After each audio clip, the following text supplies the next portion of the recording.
तो नमस्कार, आप देख रहे हैं मजर सोशल न्यूज़। ये अप्रैल का महीना बहुत नागवार चलता है। क्यों? क्योंकि अप्रैल के महीने में लोग स्कूलों में बड़े बड़े फ़ीस चुकाने पड़ते हैं। ये फ़ीस बोलिए तो इज्जत का चुकाना पड़ता है। क्यों? अगर बड़े बड़े लोगों को बच्चे अगर प्राइवेट स्कूल में पढ़ेंगे नहीं तो उनको इज्जत ख़राब हो जाएगा। इसके लिए गरीबों भी आज देखिए बाहर काम कर कंपनियों में कमा कर और लोग को प्राइवेट काम कर छोटे मोटे रिक्शा चलाकर बच्चों को प्राइवेट स्कूल में पढ़ाते हैं। क्यों? इज्जत के लिए कि उसका अगर सोसाइटी में अगर वो सरकारी स्कूल का बच्चा पढ़ेगा उसको गलत दृष्टि देखा जाता है। आज शिक्षा एक्सपर्ट से बात कर रहे हैं शैलेश सर, जो अपना संस्था चलाते हैं, उनसे बारे में बताएं क्या सर है, सही है गलत? नहीं, आपका कहना सही है। देखिए, लोग इस चीज़ को बहुत अच्छे से मान चुके हैं, दिल में चुभा चुके हैं कि जो शिक्षा प्राइवेट स्कूल में दी जाती है वो शिक्षा कहीं सरकारी स्कूल में नहीं दी जाती है। ऐसा मानते हैं? सही है? नहीं, बिल्कुल गलत है। ऐसा कुछ नहीं है, क्योंकि जो सरकारी टीचर होते हैं वो बिल्कुल सेलेक्टेड होते हैं और उन्हें सरकार सेलेक्ट करती है, तो वो बिना एग्ज़ाम लिए हुए तो कोई शिक्षक सेलेक्ट होता नहीं है। लेकिन प्राइवेट स्कूल हो या फिर प्राइवेट कोचिंग हो, उसमें ना तो कोई एग्ज़ाम होता है और ना ही कोई परीक्षा होती है, तो डायरेक्ट उसमें सेलेक्ट हो जाते हैं टीचर। जिनको जो मर्जी हुआ, जो सब्जेक्ट थोड़ा सा लगा कि ये सब्जेक्ट को मैं पढ़ा सकता हूँ, वो सब्जेक्ट पढ़ाना चालू कर देते हैं। ठीक है। और ये जो कह रहे हैं कि प्राइवेट स्कूल में शिक्षा ज़्यादा मिलता है और सरकारी स्कूल में शिक्षा कम मिलता है, वो बिल्कुल गलत है। देखिए, आज भी संस्कार कुछ बचा हुआ है और सरकारी स्कूल का भी 5% 10% ऐसे शिक्षक हैं जो कि समझते हैं कि यहाँ जितने भी बच्चे पढ़ने आते हैं वो बिल्कुल गरीब बच्चे होते हैं और गरीबताई देखते हुए उस बच्चे पर जो है कि शिक्षक लोग ध्यान देते हैं। लेकिन कई शिक्षक ऐसे भी होते हैं जो कि लगता है कि हम लोग तो नौकरी पा लिए हैं और हम लोग का फिक्स जो फीस है वो फिक्स हो चुका है और उस फीस में जो है कि कटौती नहीं हो सकता है। वो सोच करके कि साल महीना लगता है तो मेरा फीस आ ही जाता है, तो बच्चा को पढ़ाएँ चाहे नहीं पढ़ाएँ उससे क्या फ़र्क पड़ता है, रोज़ चेक करने वाले तो आते नहीं है। तो ये सब चीज़ सोचते हुए जो है कि कोई टीचर जो होते हैं, कोई टीचर की बात क्या किया जाए, हमारे बिहार में जो है कि 60% 70% शिक्षक ऐसे होते हैं जो कि यही चीज़ कर रहे हैं। ठीक है। तो ये जो है प्राइवेट स्कूल, उसमें लूटने का काम होता है ज़्यादा। अब देखिए, लूटने का काम कहाँ ज़्यादा होता है वो चीज़ मैं विस्तार रूप से आपको बता देता हूँ। सर आपसे पूछना चाहते हैं, अप्रैल का जो महीना है वो तो साल भर लूटते हैं, कोई प्रॉब्लम नहीं। अप्रैल का महीना में अलग से एडमिशन कराना है, अलग से बुक लेना है, अलग से एक जो बुक है हर साल चेंज किया जाता है। इस पर क्या कहते हैं? हर एक साल बुक को चेंज करना सही है? अगर एक बार बुक कर लिया, उसका अगला भाई है तो नहीं पढ़ सकता, अगला उसके बहन है तो पढ़ सकता है। हर बार चेंज किया जाता है, हर बार एडिशन फीस लिया जाता है। मैंने भारी भरकम अप्रैल का महीना हर गार्जियन के लिए भारी पड़ता है। जो अमीर हैं उसके लिए कोई करना, गरीब उनके देख कर पढ़ाते हैं, क्योंकि अगर उनका बच्चा सरकारी स्कूल में पढ़ेगा तो लोग उनको गलत दृष्टि देखेंगे। इसके लिए पूरा अपना जान लगाकर प्राइवेट स्कूल में पढ़ा देते हैं। उसके ये महीने उनको स्थिति इतना गंभीर रहता है कि वो उनको खाने के लिए भी प्रॉब्लम हो जाता है कि बच्चा को बुक लेना है, बच्चे को फीस भरना है, फिर से एडमिशन करना है। वही स्कूल में पढ़ते हैं, फिर एडमिशन क्यों, नया बुक क्यों, पिछला बुक क्यों नहीं, हर साल नया एडिशन। लूट का पूरा अड्डा बन चुका, क्या कहते हैं? देखिए, ये जो है महंगाई बढ़ चुका है, वो एजुकेशन का महंगाई नहीं बढ़ चुका है। बस 600 का महीना लगता है, किसी का 700 का महीना लगता है। मंथली बिल्कुल सही है, अगर मंथली लगता है तो बिल्कुल सही है, क्योंकि उसी में उनको रेंट देना पड़ता है, अदर शिक्षक को देना पड़ता है। अब लूट होता कहाँ वो हम बताते हैं। अप्रैल का जो महीना है इसमें एडमिशन शुरू होता है, यहीं से लूट शुरू हो जाता है। शुरू होने का रीज़न क्या है? देखिए, हाँ, देखिए, बुक चेंज करने का मतलब क्या है, यहीं से लूट शुरू होता है कि पहली तो आप बुक चेंज कर लिए, पीछे वाले भाई उसका है वो नहीं पढ़ेगा। अगर वही बुक चलाया जाएगा प्राइवेट स्कूल में तो उस बुक से पता है कि उस पीछे वाले जितने भी एक घर के बच्चे होंगे सारे बच्चे उसी बुक से पढ़ लेंगे और बिकेगा नहीं।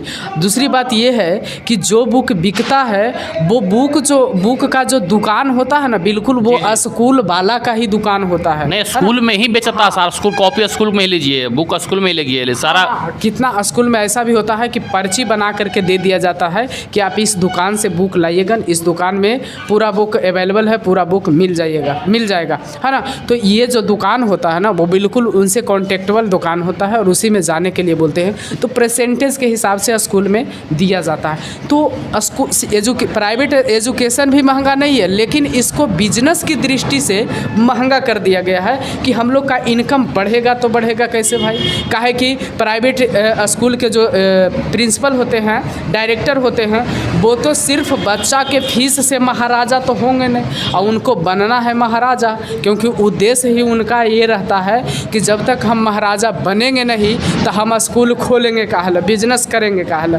तो महाराजा बनने के चक्कर में जो है कि बच्चों को बर्बाद करने का काम कर रहे हैं, और बच्चों के साथ साथ बच्चों के माता पिता को बर्बाद करने का काम कर रहे हैं। मानते हैं क्या स्कूल का जो प्रिंसिपल होते हैं उनको कहीं ना कहीं पॉलिटिकल हर जगह से कांटेक्ट रहता है? अगर कांटेक्ट नहीं रहता तो बताइए कि क्या ज़रूरी था कि हम बुक लिख के देंगे कि वही दुकान से लाइए, और भी तो दुकान है, कहीं से भी तो ला सकते हैं। और क्या ज़रूरी है प्रकाशन चेंज करने से? प्रकाशन चेंज करने से क्या फ़र्क पड़ती है बच्चों को? 10 साल में 10 प्रकाशन चेंज करते हैं, बताइए इस साल प्रकाशन, अगले साल इस साल का प्रकाशन से डिफरेंट कर दिए, उससे क्या हो जाता है? बच्चा ज़्यादा तेज़ हो जाता है क्या? कुछ नहीं होता है। अगर बच्चा तेज़ होता है तो वो शिक्षक की क्वालिटी से होता है, और बच्चा खुद ब खुद अपनी क्वालिटी से तेज़ होता है। किसी दूसरी की क्वालिटी से बच्चा कभी तेज़ हो ही नहीं सकता।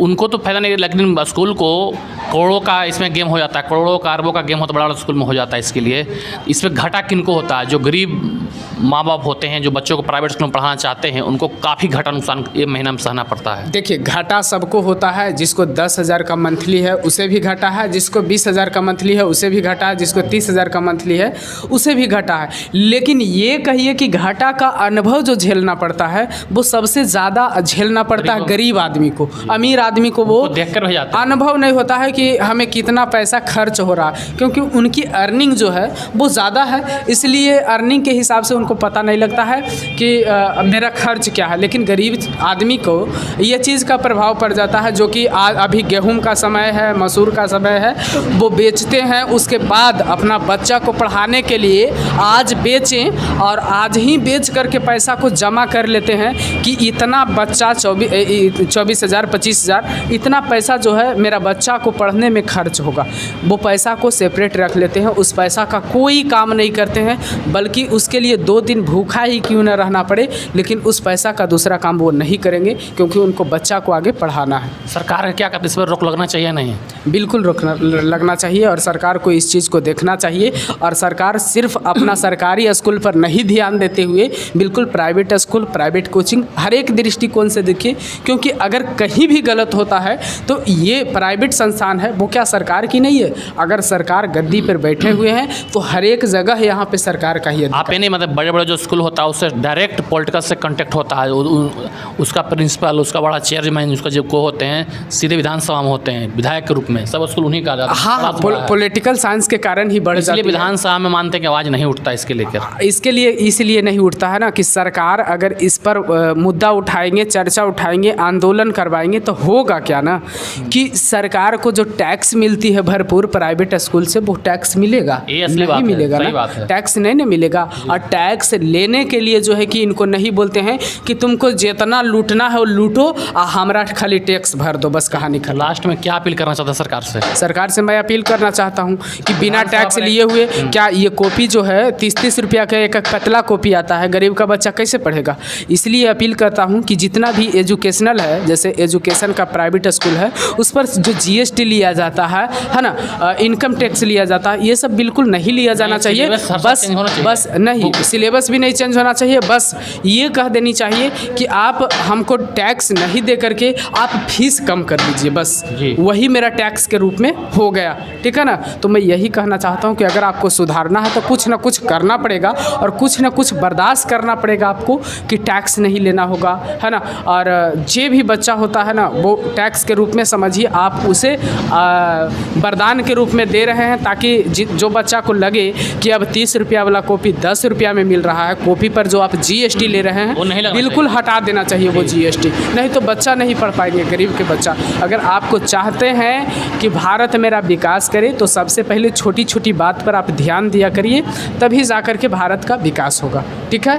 तो आप देखें किस प्रकार सरकार सब प्राइवेट स्कूलों